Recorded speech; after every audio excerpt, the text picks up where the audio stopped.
Hello everyone, continue with the basic introduction of behavioral exceptionalities. This video is going to talk about IEP, IPRC, intervention, and special education related services. IPRC.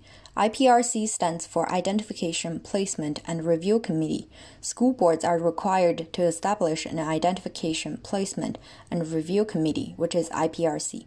The IPRC is made up of at least 3 people, one of whom must be a principal or supervisory officer of the school board. The IPRC is responsible for deciding whether a student should be identified as exceptional. It identifies the exceptionality according to the categories and definitions set out by the ministry, decides the placement, and review the identification and placement generally once in a school year. IEP. IEP stands for Individual Educational Plan, a written plan describing the special education programs and/or services required by a particular student. Based on a thorough assessment of the student's strengths and needs, it documents the accommodations, modifications, and/or alternative expectations needed to help the student achieve. It outlines the specific knowledge and skills to be assessed and evaluated for the purposes of reporting student achievement. Whether an IEP is developed only as a result of an IPRC, an IEP may be developed for a student who has not been formally identified as exceptional, but whom the board considers needs a special education program or services to attend school or to achieve curriculum expectations, and/or whose learning expectations are modified from an alternative to the expectations set out for a particular grade level or course in a provincial curriculum policy document. When an IPRC leads to an IEP is developed for each student who has been identified as exceptional by an IPRC. The IEP must be developed within 30 school days of the student's placement in a special education program. Students with behavioral exceptionalities made up approximately 0.49% of the total Ontario student population.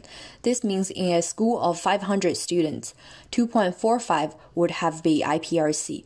However, about 42.2 would have IEP that could exhibit behavioral issues. So here are some suggested interventions.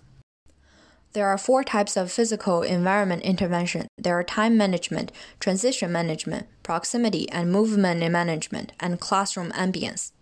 There are 6 types of academic and instructional intervention. They are related to academic curriculum, instructional delivery, mnemonic strategies, self-monitoring strategies, curriculum-based measurement, and content enhancement. There are 5 types of behavioral and cognitive behavioral interventions.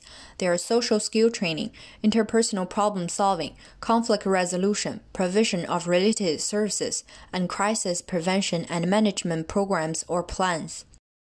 Partnering for special education and related services. The wraparound services specifically mean that the school, community, mental health, and other services are wrapped around the student instead of compartmentalized. There are 10 key principles for providing this partnering. They are voice and choice, team-based, natural supports, collaboration, community-based, culturally competent, individualized, strength-based, and persistence. Family-centered interventions. Family-centered approach is planned for children with emotional or behavioral disorders to support the family needs, while applying family-centered interventions, recognizing the family's strengths and concerns and the importance of home-school collaboration are significantly beneficial. Issues of diversity. Common seen issues of diversity are, for example, overrepresentation of African American males in special education programs for children with emotional or behavioral disorders.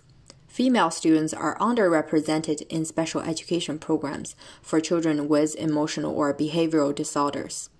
Thank you for watching. Hope to see you in the next video.